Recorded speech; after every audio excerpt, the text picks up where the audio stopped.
నిశ్శబ్దంగా ఉన్న అడవిలో ఒక చిన్న పక్షి చెట్టుపైన తన గూడును కట్టుకొని సంతోషంగా జీవించేది. ప్రతి ఉదయం అది మధురంగా కూసేది. ఒకరోజు ఆకాశం మేఘాలతో నిండిపోయింది. పిడుగులతో కూడిన భారీ వాన అడవిని కప్పేసింది. చెట్టు కింద ఓ చిన్న ఉడత తడిచిపోయి వణుకుతూ నిలబడి ఓ పొద వెనుక ఆశ్రయ కోసం చూస్తోంది.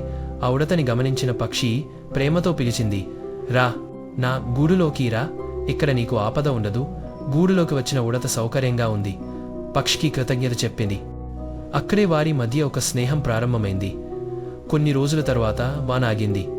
పక్షి మళ్లీ ఆకాశంలో ఎగిరింది. ఉడత చెట్ల మీదకి ఎగిరి ఆనందంగా ఆడింది. కానీ ఒకరోజు ఓ వేటగాడు చెట్టు దగ్గర వల పెట్టాడు.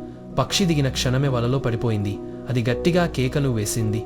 భయంతో అల్లాడింది. ఆ కేకలు విన్న ఉడత దాని పదునైన పళ్లతో వలను కొరికి చింపేసింది. పక్షి విముక్తమైంది. అది ఆనందంగా కూసింది. ఇద్దరూ చెట్టు కొమ్మపై కలిసి నవ్వుకున్నారు. మంచితనానికి ప్రతిఫలం ఎప్పటికైనా లభిస్తుంది. Don't forget to like, share and subscribe. Thank you for watching.